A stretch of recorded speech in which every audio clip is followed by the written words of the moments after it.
इंद्रियों के माध्यम से मन को नियंत्रण करने की प्रक्रिया ही प्रत्याहार कहलाती है, और यह वह रोक है जिसके फलस्वरूप इंद्रियां अपने विषयों के संपर्क में नहीं आ पाती। जब मन को इंद्रियों से हटा लिया जाता है तो इंद्रियां विषय से हट जाती हैं और मन का अनुसरण या वर्तन करने लगती हैं। उसी को हम प्रत्याहार कहते हैं। इंद्रियां, विषयों और इंद्रियों के बीच में मन की कड़ी है। जब मन हटता है तो इंद्रियां भी हट जाती हैं विषय से। प्रत्याहार का रहस्य है इच्छा शक्ति, विल पावर। इसके द्वारा हम इंद्रियों, अपने विचारों और भावनाओं पर अधिकार प्राप्त कर सकते हैं। प्रत्याहार का अभ्यास इच्छा शक्ति के विकास में सहायक और इच्छा शक्ति प्रत्याहार के विकास में सहायक होती है। जिस प्रकार अच्छे बनो, चोरी मत करो ये कहते हैं हम, पर अशुभ कर्मों को ना करो, बुरे काम ना करो ये कोई नहीं कहता बच्चों को। मन संयम सिखाना चाहिए। कहने का तात्पर्य है कि मन साफ हो, मन में कोई शिकायत ना हो। आपने सुना है खाली दिमाग शैतान का घर होता है। यदि हम आत्मनिरीक्षण करें तो पता चलेगा कि असावधानी ही हमारी स्वभाव में घुसी हुई है। हमने अपने मन के कार्यों को, अंदर के जो कार्य हैं उन्हें करने में लगने के लिए उसे प्रशिक्षित ही नहीं किया है। इसलिए मन को अंदर से प्रशिक्षित और व्यवस्थित करना बहुत ज़रूरी है, क्योंकि चित्त जरा सा भी लक्ष्य से हटा वैसे ही हम नीचे गिरते हैं, जैसे सीढ़ी से बॉल गिरती है। जीवन के उच्चतम लक्ष्य मन को स्थिर करने पर ही प्राप्त हो सकते हैं, क्योंकि मन, बुद्धि, चित्त, अहंकार ये चेतना के भीतर की स्थिति है। देखना, सुनना, सूंघना, स्पर्श करना, स्वाद करना ये इंद्रियां करती हैं। सुख दुख सभी इन्हीं से आता है, क्योंकि मनुष्य को कल्पना करने की शक्ति प्राप्त है। इस शक्ति का दुरुपयोग करने में हम आदी हो गए हैं। जब तक हम अपनी इस आदत को दूर नहीं करते तब तक हम मन को वश में करना अत्यंत कठिन होगा। एक कल्पना को काटने के लिए दूसरी कल्पना का सहारा लेना होगा, लेकिन इस कल्पना में भी सबसे पवित्र कल्पना तो ईश्वर का ध्यान है, विचार है। इसलिए मन को ऐसे तत्व पर केंद्रित करना चाहिए जो सच हो। इसलिए ध्यान के अभ्यास से मन वश में होगा। जब तक नियंत्रित नहीं तब तक ध्यान नहीं लगा सकते। हम दोनों को एक साथ करना होगा। हमें हताशा को नहीं पनपने देना है, हिम्मत नहीं हारनी है, क्योंकि भगवान हमारे साथ है। कौन हमारा विरोध कर सकता है? जब हम कंप्यूटर में पासवर्ड या कोई लड़की का नंबर याद कर सकते हैं कई वर्षों तक, तब क्यों अच्छी से अच्छी बातों को हम याद नहीं कर सकते? जब हम छोटी छोटी बातों पर गुस्सा होते हैं, चिल्लाते हैं, तो क्या हम ईश्वर से याचना नहीं कर सकते ताकि हमें इस प्रकार के प्रलोभन से जो हमारे शरीर में प्रवेश कर रहा है उससे हमारी रक्षा करें? कोई प्रलोभन प्रवेश ना कर सके हमारे इस सिस्टम में। जब अच्छे विचार आएंगे तो मन में, तो प्रलोभन अपने आप दूर हट जाएगा। जब तक आप ना चाहेंगे, जब तक आप ना करेंगे, तब तक पाप नहीं होगा। प्रलोभन कितना ही स्ट्रांग हो, कोई छेद न बच जाए जिससे होकर वह हमारे भीतर प्रवेश कर जाए, क्योंकि विस्फोट से बचने के लिए शक्तिशाली विस्फोट करना बहुत ही ज़रूरी होता है। तो उन बुरे विषयों से, विचारों से बचने के लिए हमको क्या करना है? ये उसी प्रकार होगा जैसे ताली बजाने से जिस प्रकार वृक्ष के ऊपर के पक्षी भाग जाते हैं, उसी प्रकार नाम, गुण, कीर्तन से सभी पाप भाग जाते हैं और मन कंट्रोल हो जाता है। इसीलिए ईश्वर का नाम लेने से ही जो पाप होते हैं वो शुद्ध हो जाते हैं और मुक्त हो जाते हैं। नियमित अभ्यास के द्वारा ध्यान ईश्वर पर लगाएं। गलत बातों को मन में घुसने ना दें। मन हमारे सामने एक तरंगहीन सरोवर है और आने जाने वाले विचार इसमें तल पर उठने वाले बुलबुले हैं। उन्हें देखने के लिए चुपचाप मन को स्थिर कर बैठ जाएं। मन जहाँ जाए जाने दें। इस भाव को चिंतन करें।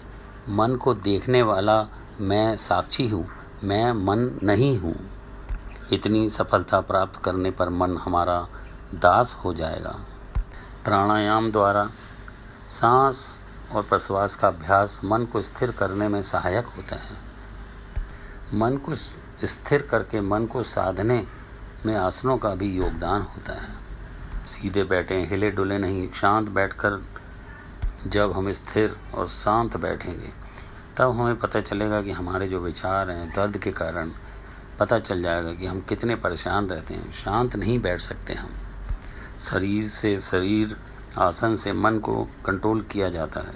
प्राणायाम से इंद्रियों के दोष दूर हो जाते हैं। इसका प्रभाव इंद्रियों पर भी पड़ता है। जो व्यक्ति जागरूक रहता है उसे इसका भय नहीं होता। हम अगर आत्मनिरीक्षण करें, पता चलेगा कि असावधानी ही स्वभाव में घुस आई है, क्योंकि हम मन को कंट्रोल करने का अभ्यास हमने कभी नहीं किया। क्योंकि मन ही वह नकारात्मक और सकारात्मक भावना को जागृत कर धीरज को समाप्त कर देता है, और ये अहंकार के कारण होता है, जिसके कारण मन की शक्तियाँ एकाग्र न होकर चंचल विक्षिप्त सी हो जाती हैं। मन का स्वभाव चंचल होता है, पर विश्राम मन की स्थिति इस स्थिर अवस्था में ही मिलता है। इंद्रियों की शक्ति, सुख की इच्छा, जैसे कोई चिल्लाए तो उसे चुप कर देते हैं, और यदि अच्छा गीत गाए तो ध्यान से सुनने लगता है। वे अपने स्वार्थ की पूर्ति के लिए कुछ भी करने को तैयार रहती हैं। इंद्रियां, आंखें देखना चाहती हैं अच्छा, जीभ स्वाद लेना चाहता है, त्वचा हमेशा सुखद स्पर्श चाहता है, अनुभव चाहता है, न ठंडा न ज़्यादा गर्म।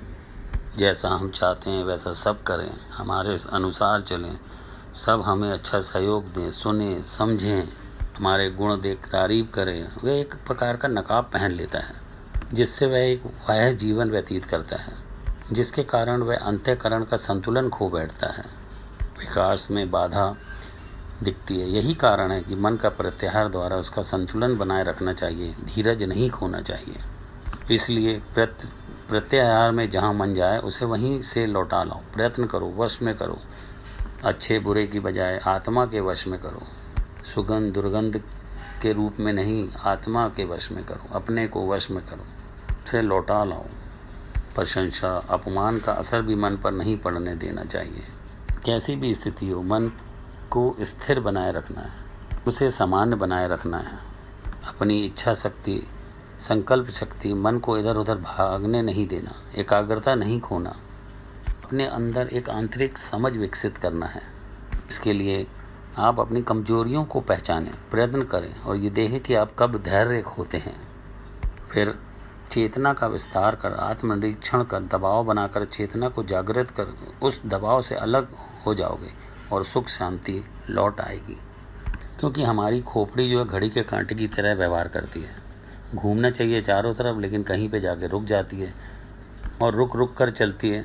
यह तो एक समान स्थिति है। प्रत्याहार में हम कुछ समय में ही पूरा चक्कर लगा लेते हैं, रुकते नहीं, हमें रुकना नहीं पड़ता, हमारी क्षमता बढ़ जाती है। प्रत्याहार में प्रथम अवस्था में चेतना को सेकंड के कांटों की तरह घुमाकर पूरे सिस्टम को देखने का प्रयास करना चाहिए। दूसरी अवस्था में सजगता को जोड़ना चाहिए। सूक्ष्म अनुभवों से देखने की इच्छा और मन में विचार रूप में देखना, फिर कारण देखना और उसके भी कारण को देखना। इस प्रकार एक सतही विचार से गहराई तक जाना, जहाँ विचार उत्पन्न हुआ था, फिर उन्हें रोकना। इसमें मन और विचार शून्य नहीं होगा।